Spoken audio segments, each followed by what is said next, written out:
I'm Helen Anderson, and I played the character of Fiona, who started out as Fiona Hoddle and became Fiona Pearce. And I first appeared, I think it was in series 10, and I stayed till the end, series 14. So eventually appeared across 5 series. Yeah. But I just got invited to audition. I went down to Long Lane Studios, I think, to meet Corinne Rodriguez, who was the casting director back in those days.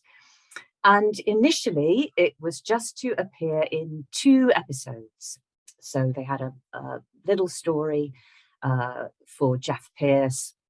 And it was just meant to be, I think, originally just a little story about him, meeting this woman, and he could have been in with a chance, but he was a bit too backward in coming forward. And so nothing came of it. It was a kind of wah, wah, wah little story.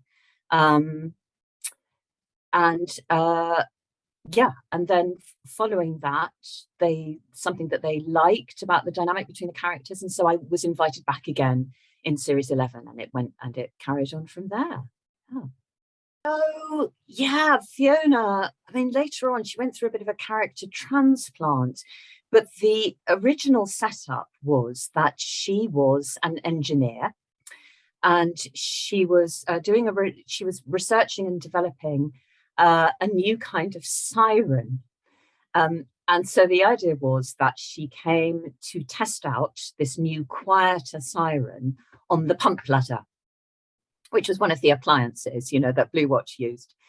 And yes, never call it a fire engine. I learned that was practically the first thing I learned when I joined London's Burning. So that was the setup. So she was testing out this siren, and so she was out riding around in the appliance with them, and with Jeff obviously on board. And then I think there was an emergency call came in, and so I was involved in a shout. The one and only time, I think, actually, that I was involved in a shout at the Cutty Sark at Greenwich. I think I have a bit of a vague memory of this, but it was to do with a protester or an activist who'd climbed into the rigging of the Cutty Sark and then got into difficulties and needed rescuing. So it was all quite exciting. And then she hung around a bit more until she'd sort of finished her work on the siren, and then just sort of packed up to leave. And that was the moment at which Jeffrey could have, but didn't. And so she disappeared off. And then I can't remember what the excuse was for bringing her back in the next series. But as I remember it, she was making the running a bit. And then they had a very kind of bumpy courtship all through series 11, and then finally tied the knot in series 12. So yeah, it was quite a long, drawn out, will they, won't they process. Yeah. I think when they introduced Fiona, it was because poor old Pearce, his previous wife had left him, and so he was in the doldrums a bit. I think his character had become quite grumpy. He was not the most popular amongst the rest of the watch.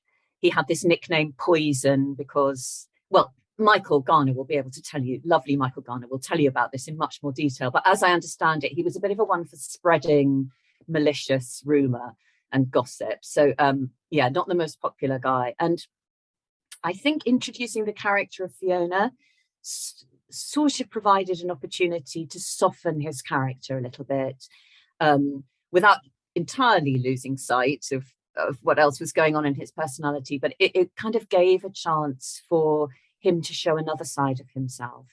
And there were quite a lot of comedic moments as well. And I think it was just, as always on that show, they were looking for opportunities to kind of enrich the characters, to add more layers to them, to make them more complex, which is what also kept it interesting for the actors, I think, as well. Just having new sides of the characters to play. So, yes. And then by the time series 13, Jeff and Fiona had a baby. So that brought out his paternal side as well. So, yeah, it just really helped to shift his character a little bit. What was really interesting was that as a sort of semi-regular character, most of the time you felt slightly shut out of the main action. You know, you were very aware that the Blue Watch members were going off and doing all these really exciting things, uh, and the rest of us were largely confined to the domestic sphere. As I briefly mentioned earlier, Fiona, having been introduced as as an engineer, quite a kind of go-getting personality, once she became a semi-regular character, with absolutely no explanation at all, she was transmogrified into an English teacher who taught adult education classes. And this was never commented on or explained in any way. It was just obviously, for some reason, they felt that to keep her as an engineer would have represented a clash. It might have been confusing for the audience in some way. So they had to kind of keep her separate. And so they altered that about her in order to make it better fit in. So there was a slight divide. It wasn't exactly an us and them situation, but you were very aware of being part of the domestic world of the show, rather than where the real sort of nitty gritty and drama of it was. Just occasionally we would kind of slightly overlap with a shout situation. I felt pleased that I'd had that initial experience of it, at least when Fiona was living a different life. So I'd seen a little bit of that action. But on the other hand, you were also aware that for the main cast members, sometimes it was a bit of a relief to be filming the quieter domestic scenes. You know, it was a bit of a rest for them, and as we've said, a chance for them to show other sides of their characters. So yeah, I think you were always just very aware that you were kind of facilitating. You were always kind of facilitating those characters. That was your kind of main job, really. Yeah. I think changed a little bit over time. The first few series that I did was when London's Burning was still based at the studios in Borough. And I think that there was an actual house that we used to go to. In my memory, it was somewhere in Wanstead, I think. There was a house that was like the Pearce's house. And so if there was a scene in the kitchen or the lounge, we would do it there or in the back garden or whatever. And then later on, there was a move. The whole thing shifted to Three Mills Studios in Bow. And I think there was a lot more space. We had actual sort of mock-ups. We had sets for the interiors of houses there. And that was where a lot of my stuff was done. But then there were also locations for, you know, if they needed a scene in a restaurant, for example. My hen night was filmed at what was then quite a famous restaurant on the Old Kent Road, a Chinese restaurant where the owner used to dress up and do Elvis impersonations. I'm not sure if it's still there, but it was a real landmark. And then the wedding was filmed at Royal Blackheath Golf Club, and there were other things that were filmed around sort of southeast London, around Peckham and the Docklands area as well. So my stuff was split really between mostly in the studio in the later years for the domestic stuff, but then the occasional quite nice locations. Yeah, it was, and that was part of the fun of it, really. There was quite a lot of variety. I have to say, Geoffrey Pearce, of course, I have to. How could I not?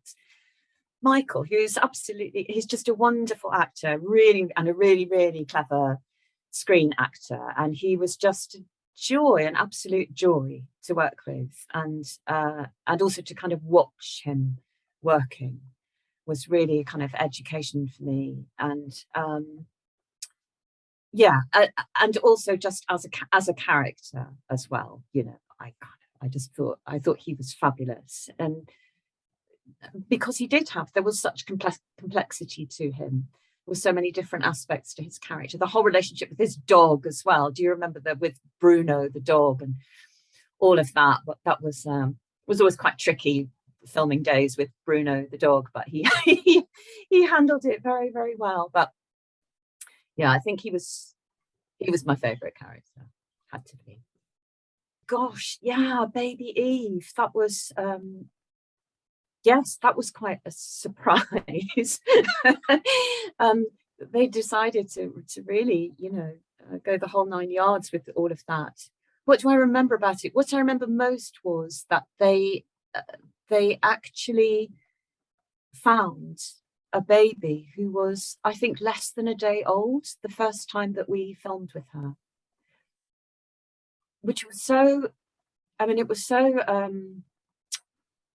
moving uh, to have that baby, and also the idea that these new parents had entrusted us with their absolute newborn child. I found it absolutely extraordinary that anybody would do that, but they did. They trusted us. And I also remember later on how upsetting it used to be if the baby was required to cry for the sake of the scene, but the baby was placid, and they used to have to sort of splash cold water on her back, or there were little tricks that they used.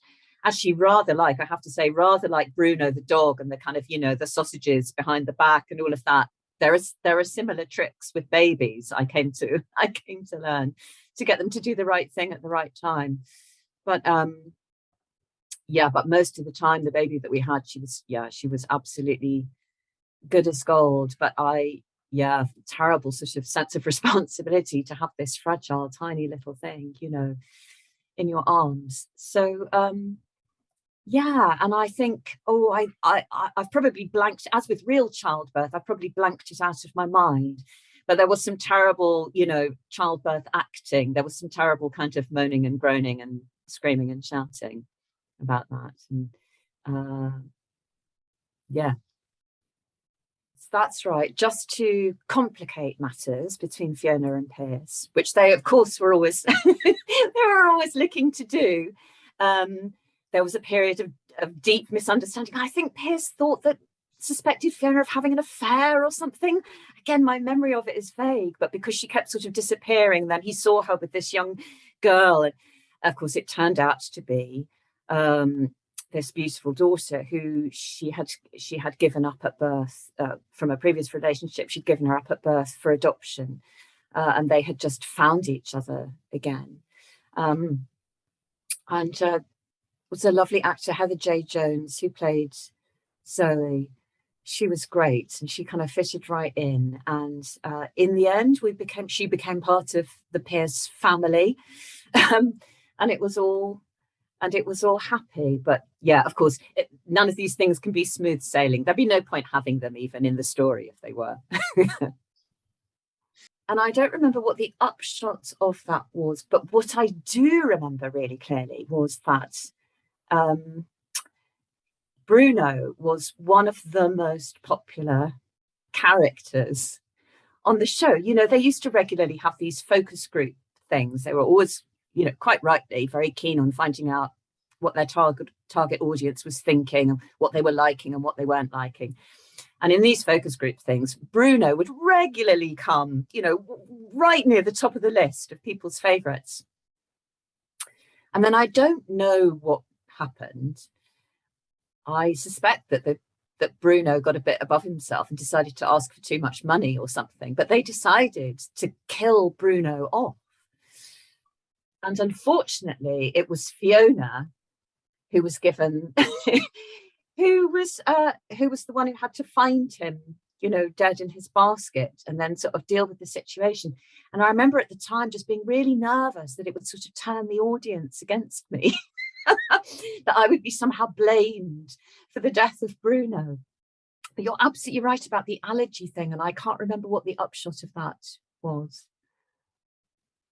In a way, it was like kind of one great long sort of arc for me, which was about the relationship with Pearce and how that progressed and how it hiccuped and how it resolved.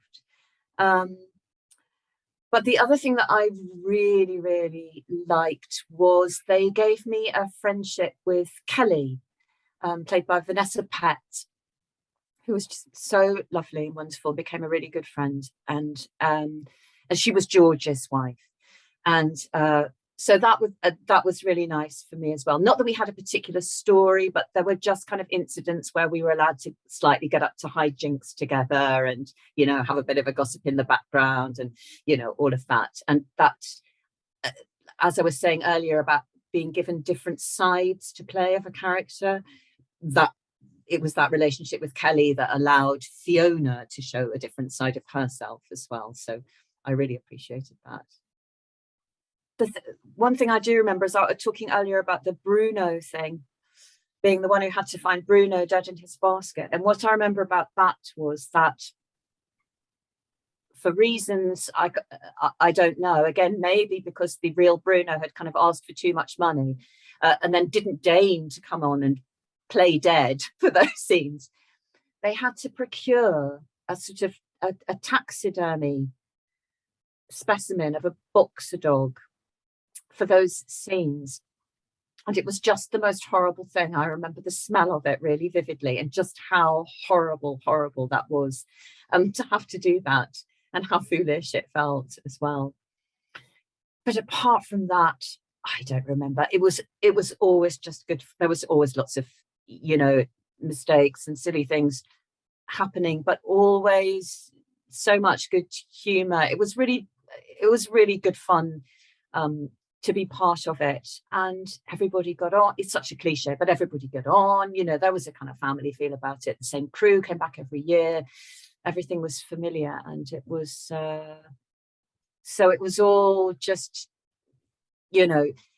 generally good-natured, and if things went wrong, no one minded too much, unless there were no real human lives were put at risk during the filming of this series.